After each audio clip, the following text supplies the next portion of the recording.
तो स्वागत है आप सभी को दोस्तों। आज की पढ़ेंगे सीटेट पेपर 1 की ईवीएस, ठीक है। और ये सभी प्रश्न आपका 27 दिसंबर, ठीक है, 27 दिसंबर 2021 का जो एग्ज़ाम हुआ था सीटेट पेपर 1 में, जिसमें आपका प्रश्न पूछा गया था ईवीएस से, पर्यावरण अध्ययन से 30 नंबर का जो प्रश्न पूछा गया था, वह सभी प्रश्न आज हम इस वीडियो में पढ़ेंगे। और यह सभी आपका वर्ष 2021 में पूछा गया प्रश्न है। 27 दिसंबर 2021 में पूछा गया प्रश्न है, ठीक है, ईवीएस का प्रश्न है, ठीक है। यदि आपको सीटेट पास करना है तो कुछ नहीं, सिर्फ प्रीवियस ईयर क्वेश्चन को फॉलो कीजिए, इसी से आप सीटेट पास कर जाएंगे, ठीक है। क्योंकि परीक्षा में आपका प्रश्न जो है इसी लेवल से, इसी तरीक़ा से, ठीक है, पूछे जाते हैं। बहुत सारे प्रश्न आपको रिपीटेशन होती है आपके एग्ज़ाम में, तो सिर्फ आपको सिर्फ प्रीवियस ईयर क्वेश्चन को फॉलो करना है। वर्ष 2011 से 2024 तक में जितने भी एग्ज़ाम हुआ है सभी क्वेश्चन को लगा लेते हैं तो 100% आप सीटेट पास कर जाएंगे, ठीक है। क्योंकि आपको सीटेट के एग्ज़ाम में क्या है, रटना नहीं है, सिर्फ आपको समझना है कि परीक्षा में प्रश्न किस तरह से पूछा जा रहा है, पैटर्न को फॉलो करना है, ठीक है। एग्ज़ाम जो प्रश्न है उसको समझना है कि किस तरह से प्रश्न कहाँ से कैसे पूछा जा रहा है, सिर्फ इसी को फॉलो करना है। तो इसके लिए आपको प्रीवियस ईयर क्वेश्चन लगाना बहुत ज़रूरी होती है। प्रीवियस ईयर क्वेश्चन लगा लेते हैं, पढ़ लेते हैं, तो आप निश्चित रूप से सीटेट को पास कर जाएंगे, ठीक है। तो हम आपके लिए 2011 से 2024 तक के जितने भी वर्ष में एग्ज़ाम हुआ है, जितने भी डेट में एग्ज़ाम हुआ है, ठीक है, वो सभी क्वेश्चन मैं आपके लिए लेकर आऊँगा, ठीक है। तो चैनल पर नए हैं तो चैनल को जरूर सब्सक्राइब कर लीजिएगा। और आज हम 27 दिसंबर 2021 को जो प्रश्न पूछा गया था आपका सीटेट पेपर 1 में ईवीएस से, वो सभी प्रश्न आज हम इस वीडियो में पढ़ेंगे। तो चैनल पर नए हैं तो चैनल को जरूर सब्सक्राइब कर लीजिएगा। तो चलिए शुरुआत करते हैं पहला क्वेश्चन से, ईवीएस का पहला क्वेश्चन से चलिए शुरुआत करते हैं। पहला क्वेश्चन है आपके सामने, राधा के शिक्षक यह अवलोकन करते हैं कि राधा को श्यामपट्ट पढ़ने में कठिनाई हो रही है। डॉक्टर सलाह देते हैं कि राधा ऐसे खाद्य पदार्थों की मात्रा बढ़ाने की आवश्यकता है, ठीक है, जिनमें निम्न पोषक तत्व प्रचुर मात्रा में होता हो, ठीक है। राधा के शिक्षक यह अवलोकन करते हैं कि राधा को श्यामपट्ट पढ़ने में कठिनाई हो रही है, तो डॉक्टर सलाह देते हैं कि राधा को ऐसे खाद्य पदार्थों की मात्रा बढ़ाना चाहिए जिनमें पोषक तत्व प्रचुर मात्रा में हो। तो राधा जो है ना, राधा को क्या खाना चाहिए? तो राधा को विटामिन ए जो आपका पालक में पाया जाता है, विटामिन ए, साग सब्जी, पालक जो है ना, होता है ना, साग सब्जी, गुड़, आंवला, इसमें क्या होता है, विटामिन ए होती है। तो क्या खाना चाहिए राधा को? तो विटामिन ए, जिसमें जो आपका आंवला हुआ, साग सब्जी हुआ, पालक हुआ, ये सब क्या इसमें क्या है, प्रचुर मात्रा में आपका विटामिन ए पाया जाता है, ठीक है। आंवला, गुड़, ठीक है। तो राधा को क्या चीज़ खाना चाहिए? विटामिन ए खाना चाहिए, ठीक है। तो ऑप्शन 2 राइट आंसर हो जाएगा विटामिन ए। चलते हैं अगले प्रश्न की तरफ। अगला प्रश्न है आपके सामने कि कौन सा वन्य जीव संरक्षण क्षेत्र होंगुल मृग के संरक्षण के लिए प्रसिद्ध है? कौन सा वन्य जीव संरक्षण क्षेत्र होंगुल मृग के संरक्षण के लिए प्रसिद्ध है? बताइए इसका राइट आंसर क्या होगा? तो दाचीगाम, ठीक है। दाचीगाम जो है आपका होंगुल मृग के संरक्षण के लिए प्रसिद्ध है। ऑप्शन 2 राइट आंसर होगा दाचीगाम। चलते हैं अगले प्रश्न की तरफ। अगला प्रश्न है आपके सामने, प्रश्न कहता है कि संपूर्ण विश्व में शुरू होने वाली ओजोन परत का संरक्षण एक महत्वपूर्ण पर्यावरण संबंधित पहल है। ओजोन परत का संरक्षण किस कारण प्रारंभ हुआ, इसका चुनाव कीजिए। तो मॉन्ट्रियल प्रोटोकॉल, ठीक है, मॉन्ट्रियल प्रोटोकॉल ये आपका है ओजोन परत संरक्षण के लिए। ओजोन परत संरक्षण के लिए क्या हुआ, इस योजना का आयोजन किया गया था। तो ऑप्शन 2 राइट आंसर होगा मॉन्ट्रियल प्रोटोकॉल। चलते हैं अगले प्रश्न की तरफ। अगला प्रश्न है आपके सामने, प्रश्न कि वह पक्षी जो दिल्ली में समान रूप से दिखाई देता है, परंतु अब इस चिड़िया के बारे में जागरूकता बढ़ाने हेतु एक विशेष दिन मनाया जाता है क्योंकि शहरीकरण के कारण यह दुर्लभ हो गई है, वह चिड़िया है। तब यह आपका चिड़िया है गोराया, ठीक है, ठीक है। यह कौन सा चिड़िया है? आपका गोराया है। यह चिड़िया जो है ना, अब यह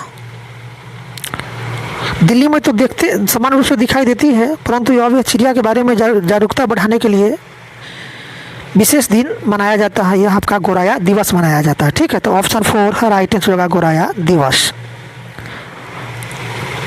चलते हैं अगले प्रश्न की तरफ। अगला प्रश्न है आपके सामने। प्रश्न के निम्न में से किस स्थानों पर आप नावों का उपयोग यातायात के साधन के रूप में देख सकते हैं? तो कश्मीर एवं केरल में। ठीक है, कश्मीर एवं केरल में। ठीक है, आप यातायात के लिए क्या है, नावों का उपयोग कर सकते हैं। तो यातायात के साधन के रूप में नावों का उपयोग कहाँ होता है? आपका कश्मीर और केरल में। तो ऑप्शन 2 राइट आंसर होगा कश्मीर एवं केरल। चलते हैं अगले प्रश्न की तरफ। प्रश्न है आपके सामने, निम्न में से कौन सा एक कीटभक्षी पौधा नहीं है? तो कीटभक्षी पौधा कौन नहीं है, बताइए इसका राइट आंसर। तो एंजीरेटम ये आपका कीटभक्षी पौधा नहीं है। उसके बाद डाइनियो, नेफ्थीस और संडियो ये आपका क्या है, कीटभक्षी पौधा है। और नेफ्थीस जो है आपका कीटभक्षी पौधा, नेफ्थीस जो है ये आपका भारत के मेघालय राज्य में पाया जाता है। ठीक है, तो ऑप्शन जो है आपका 3rd राइट आंसर देगा। कीटभक्षी पौधा इसमें से कौन नहीं है? तो एंजीटेरम जो है आपका कीटभक्षी पौधा नहीं है। तो ऑप्शन 3rd राइट आंसर होगा एंजीरेटम। चलते हैं अगले प्रश्न की तरफ। अगला प्रश्न है आपके सामने। प्रश्न है कि रानी को एक कपड़े का टुकड़ा प्राप्त होता है जो कि बहुत मजबूत और चटक रंग का है, अधिक छिद्रयुक्त नहीं है, जलने पर गंध उत्पन्न करता है, सभी जगह उपलब्ध है तथा इसके बहुत से उपयोग है, उच्च तापमान में नहीं पहना जा सकता है। तो कौन सा कपड़ा का टुकड़ा होगा? तो ये होगा आपका पॉलिस्टर का। ठीक है, पॉलिस्टर जो है ना, इसमें जो है ये जलने पर क्या है, गंध उत्पन्न करता है। ठीक है, और यह जो है ना छिद्रयुक्त नहीं होता है। ठीक है, और यह तापमान को भी क्या है, सहन नहीं कर पाता है। ठीक है, और यह सभी जगह आसानी से उपलब्ध होता है। तो ऑप्शन को क्या हो जाएगा, ऑप्शन 2 इसका राइट आंसर हो जाएगा पॉलिस्टर। चलते हैं अगले प्रश्न की तरफ। अगला प्रश्न है आपके सामने। प्रश्न है कि यदि भिन्न प्रजाति के 2 जीव संपर्क में एक साथ आते हैं और इस संबंध में एक जीव का फायदा होता है तथा दूसरे जीव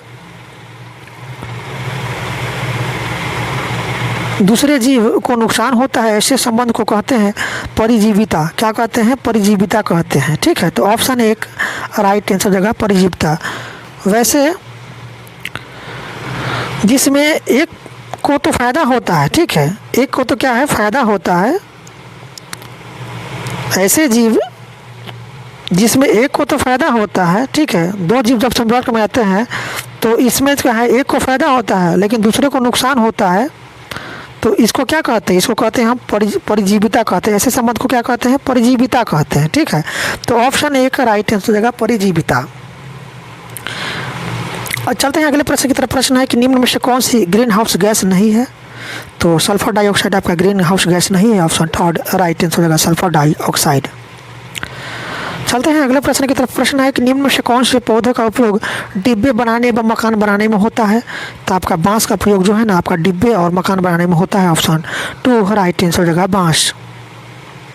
चलते हैं अगले प्रश्न की तरफ। प्रश्न है आपके सामने। प्रश्न कहता है निम्न में से कौन सी भोजन संबंधी आदत कार्बन पदचिह्न को कम करने में मदद करेगी? बताइए इसका राइट आंसर क्या होगा। निम्न में से कौन सी भोजन संबंधी आदत कार्बन पदचिह्न को कम करने में मदद करेगी? राइट आंसर क्या होगा? तो यह स्थानीय रूप से उगाए हुए खाद्य पदार्थों का सेवन। ठीक है, ऑप्शन 4 है राइट आंसर देगा स्थानीय रूप से उगाए हुए खाद्य पदार्थों का सेवन। ये आपका भोजन संबंधित आदत कार्बन पदचिह्न को कम करने में क्या है, मदद करेगी। तो ऑप्शन 4 है राइट आंसर देगा स्थानीय रूप से उगाए हुए खाद्य पदार्थों का सेवन। चलते हैं अगले प्रश्न की तरफ। अगला प्रश्न है आपके सामने। प्रश्न कहता है कि कर्क रेखा निम्न में से किन भारतीय राज्यों से होकर गुजरती है? कर्क रेखा निम्न में से किन भारतीय राज्यों से होकर गुजरती है? तो कर्क रेखा 8 राज्यों से होकर गुजरती है। याद रखिएगा, कर्क रेखा कितने राज्यों से होकर गुजरती है? 8 राज्यों से होकर गुजरती है। अब यहाँ पूछ रहा है कि यहाँ पर पूछ रहा है कि भारतीय राज्य से होकर निम्न में से किन भारतीय राज्य से होकर गुजरती है कर्क रेखा। ठीक है, यहाँ पर आपसे पूछा जा रहा है। बताइए इसका राइट आंसर होगा कि कर्क रेखा किन भारतीय राज्यों से होकर गुजरती है। बताइए इसका राइट आंसर क्या होगा। तो देखिए कर्क रेखा जो है आपका गुजरात, राजस्थान, मध्य प्रदेश, छत्तीसगढ़, झारखंड, पश्चिम बंगाल, त्रिपुरा एवं मिजोरम, ये 8 राज्यों से होकर कर्क रेखा आपका गुजरती है। ऑप्शन 2 राइट आंसर हो जाएगा। गुजरात, राजस्थान, मध्य प्रदेश, छत्तीसगढ़, झारखंड, पश्चिम बंगाल, त्रिपुरा एवं मिजोरम, ये सभी राज्यों से होकर कर्क रेखा आपका गुजरती है। ये 8 राज्य है, याद रखिएगा। 8 राज्यों से होकर गुजरती है कर्क रेखा, और 8 राज्यों का नाम है आपका गुजरात, राजस्थान, मध्य प्रदेश, छत्तीसगढ़, झारखंड, पश्चिम बंगाल, त्रिपुरा एवं मिजोरम, याद रखिएगा। चलते हैं अगले प्रश्न की तरफ। अगला प्रश्न है आपके सामने, एक शहरी परिवेश में कोई सब्जी बेचने वाला अपने उत्पाद को लंबे समय तक नहीं रख सकता है, इस कारण तुरंत ही उसे कम दामों पर बेचने का निर्णय लेता है।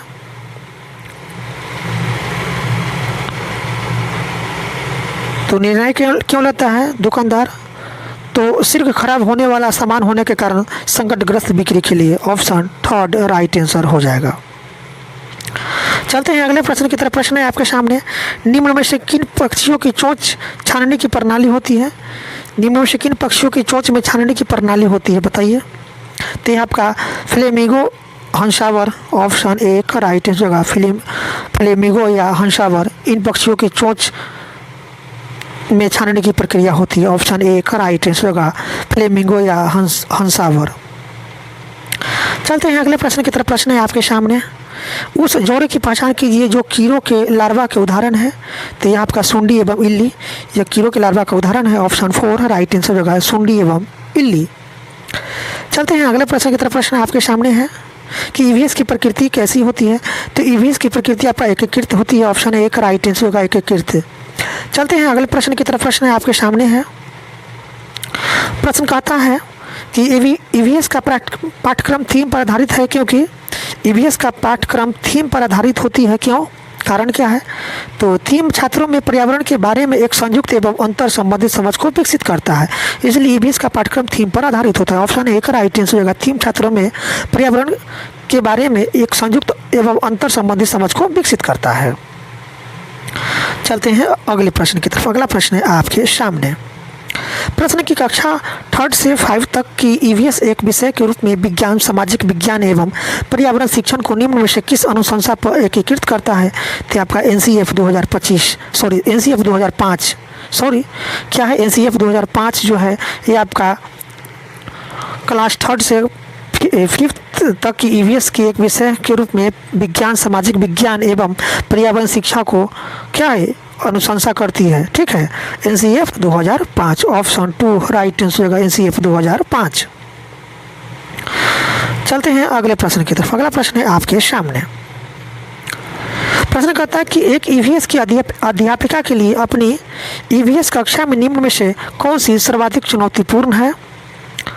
बताइए इसका राइट आंसर। एक ईवीएस की अध्यापिका के लिए अपनी ईवीएस कक्षा में निम्न में से कौन सी सर्वाधिक चुनौतीपूर्ण होगी?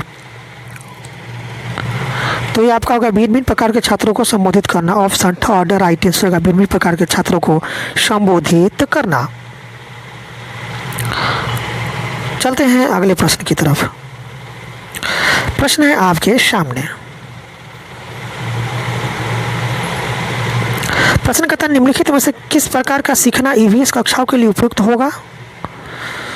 ये दिया हुआ स्वयं करके सीखना, बी है विवरणों द्वारा सीखना, सी है परिभाषाओं द्वारा सीखना, डी है रटकर सीखना। तो देखिए स्वयं करके सीखना, ऑप्शन 1 सही हो जाएगा। ये आपका ईवीएस की कक्षाओं में सीखने का उपयुक्त आपका कथन है, उपयुक्त सही कथन है। उसके बाद डी रटकर सीखना, स्वयं करके सीखना। उसके बाद है आपका कौन सा ऑप्शन सही होगा?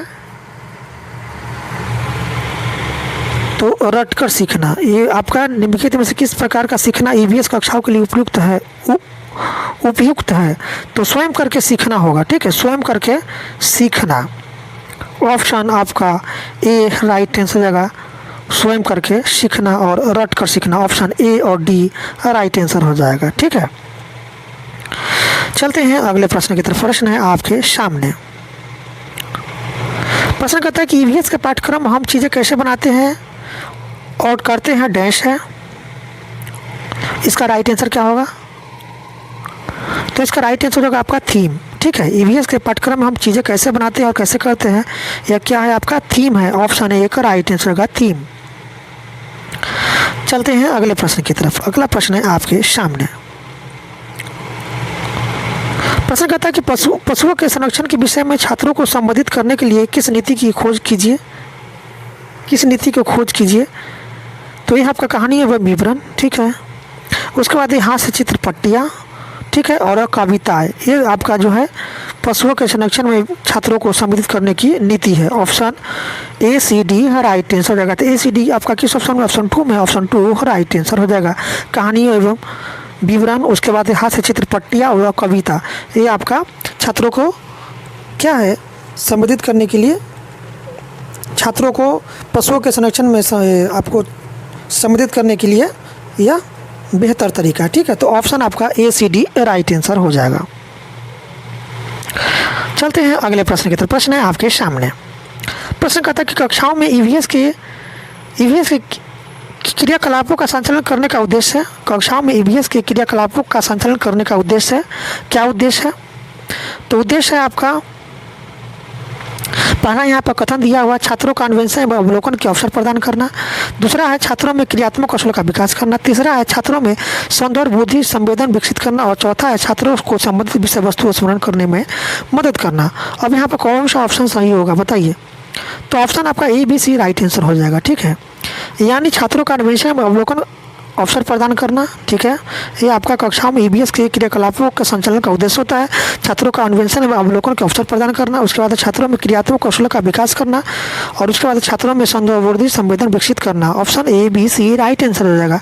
तो ए बी सी आपका किस ऑप्शन में है? तो ऑप्शन ए बी सी आपका थर्ड ऑप्शन में, ऑप्शन थर्ड राइट आंसर हो जाएगा। चलते हैं अगले प्रश्न की तरफ। अगला प्रश्न है आपके सामने। प्रश्न के छात्रों द्वारा पूछे गए प्रश्न उनकी ईवीएस शिक्षा प्राप्ति का महत्वपूर्ण सूचक है क्योंकि। तो इसका महत्वपूर्ण सूचक क्या होगा? ऑप्शन यहाँ पर कथन दिया, प्रश्न छात्रों के ज्ञान के आकलन में मदद करते हैं। दूसरा है प्रश्न छात्रों को स्वयं की अभिव्यक्ति करने का अवसर प्रदान करते हैं। तीसरा है प्रश्न छात्रों को सीखने के प्रति जिज्ञासा सूचक है। और चौथा है प्रश्न छात्रों की क्रियात्मक कौशलों का मूल्यांकन करते हैं। अब यहाँ पर कौन सा ऑप्शन सही हो जाएगा? तो ऑप्शन आपका जो है, ऑप्शन आपका A B C right answer हो जाएगा। छात्रों के द्वारा पूछे गए प्रश्नों उनकी ईवीएस शिक्षा प्राप्ति का महत्वपूर्ण सूचक है क्योंकि प्रश्न छात्रों के ज्ञान के आकलन में मदद करता है। ठीक है, तो ऑप्शन आपका कथन ए सही है। कथन भी कहता है कि प्रश्न छात्रों को स्वयं का अभिव्यक्ति करने का अवसर प्रदान करते हैं। ये भी आपका कथन सही है। बी भी कथन सही है। और उसके बाद प्रश्न छात्रों को सीखने के प्रति जिज्ञासा का सूचक है। तो ऑप्शन सी भी सही है। तो ए बी सी आपका राइट आंसर है। तो ए बी सी आपका किस ऑप्शन? ऑप्शन थर्ड में है। तो ऑप्शन थर्ड राइट आंसर होगा ए बी सी। अगला प्रश्न है आपके सामने। प्रश्न कहता है कि ईवीएस का विद्यार्थी शिक्षक द्वारा दिए गए समाधान का विश्लेषण करता है। विश्लेषण है एक डैश, विश्लेषण है एक डैश। बताइए इसका राइट आंसर। तो विश्लेषण आपका क्या है? तो प्रक्रिया कौशल है और संज्ञानात्मक प्रक्रिया। ऑप्शन ए और बी है राइट आंसर हो जाएगा। तो ए बी किस ऑप्शन में? ऑप्शन एक में है। ऑप्शन ए का राइट आंसर हो जाएगा। ईवीएस का विद्यार्थी शिक्षक द्वारा दिए गए समाधान का विश्लेषण करता है। तो विश्लेषण जो है एक आपका प्रक्रिया कौशल है और संज्ञानात्मक प्रक्रिया है। तो option A B right answer हो जाएगा। चलते हैं अगले प्रश्न की तरफ। प्रश्न है आपके सामने। प्रश्न कहता है कि पाठ्य पुस्तकों एवं शिक्षकों के अतिरिक्त निम्न में से कौन सा ईवीएस की शिक्षा का अच्छा साधन हो सकता है? पाठ्य पुस्तकों एवं शिक्षकों के अतिरिक्त निम्न में से कौन सा ईवीएस की शिक्षा का अच्छा साधन हो सकता है? तो यह आपका राइट आंसर हो जाएगा समाचार पत्र और समुदाय के सदस्य। ये आपका क्या है? ईवीएस की शिक्षा का अच्छा साधन हो सकता है। ऑप्शन ए, ऑप्शन थर्ड राइट आंसर होगा ए और बी। चलते हैं अगले प्रश्न की तरफ। अगला प्रश्न है आपके सामने। प्रश्न कहता है कि निम्न में से किन विषयों की चर्चा ईवीएस की कक्षा में होगी? तो पेट्रोल की दर, ठीक है, ऑप्शन पेट्रोल की दर, उसके बाद है पशुओं का संरक्षण, उसके बाद है जल आपदा। ऑप्शन ए बी सी इसका राइट आंसर हो जाएगा। ये आपका ईवीएस की कक्षा में चर्चा का विषय होती है। पेट्रोल की दर, पशुओं का संरक्षण और जल आपदा। Option A B C right answer है। तो जो कि ए बी सी किस ऑप्शन में? ऑप्शन एक में है। तो ऑप्शन ए का राइट आंसर हो जाएगा। चलते हैं अगले प्रश्न की तरफ। प्रश्न है आपके सामने कि निम्न में से कौन सा ईवीएस के मूल्यांकन में निम्न में से कौन सी ईवीएस के मूल्यांकन में सामाजिक कौशलों का सूचक हो सकता है? तो ये आपका साझा करना तथा मिलकर कार्य करना, ये आपका ईवीएस के मूल्यांकन में सामाजिक कौशलों का सूचक हो सकता है। ऑप्शन थर्ड राइट आंसर होगा, साझा करना तथा मिलकर कार्य करना। चलते हैं अगले प्रश्न की तरफ। अगला प्रश्न है आपके सामने। प्रश्न की रंग के आधार पर पशुओं को वर्गीकृत करना। तो रंग के आधार पर पशुओं का वर्गीकृत करना सीखने का उद्देश्य होता है। ऑप्शन एक राइट आंसर होगा, सीखने का उद्देश्य। और ये लास्ट प्रश्न है आपका ईवीएस का। प्रश्न है आपके सामने। प्रश्न कहता है कि शिक्षिका द्वारा उनकी ईवीएस छात्रों का मूल्यांकन उनके अवलोकन द्वारा उनसे प्रश्न पूछकर चित्र बनाने में उनकी भागीदारी तथा विचार विमर्श में हिस्सा लेने एवं उसके उपरांत द्वारा इकाई परीक्षण यह दर्शाता है कि शिक्षिका विद्यालय निर्धारित मूल्यांकन प्रक्रिया को प्रयोग करती है। ऑप्शन थर्ड राइट आंसर हो जाएगा। तो दोस्तों इस तरह से आपका 27 दिसंबर 2021 को सीटेट पेपर 1 में जो आपका प्रश्न पूछा गया था ईवीएस से, वो सही प्रश्न समाप्त हुआ। वीडियो अच्छी लगी तो वीडियो को अधिक से अधिक दोस्तों में शेयर कीजिएगा। चैनल पर नया है तो चैनल को जरूर सब्सक्राइब कर लीजिएगा। फिर मिलते हैं अगले साल की प्रीवियस ईयर क्वेश्चन के साथ। वीडियो देखने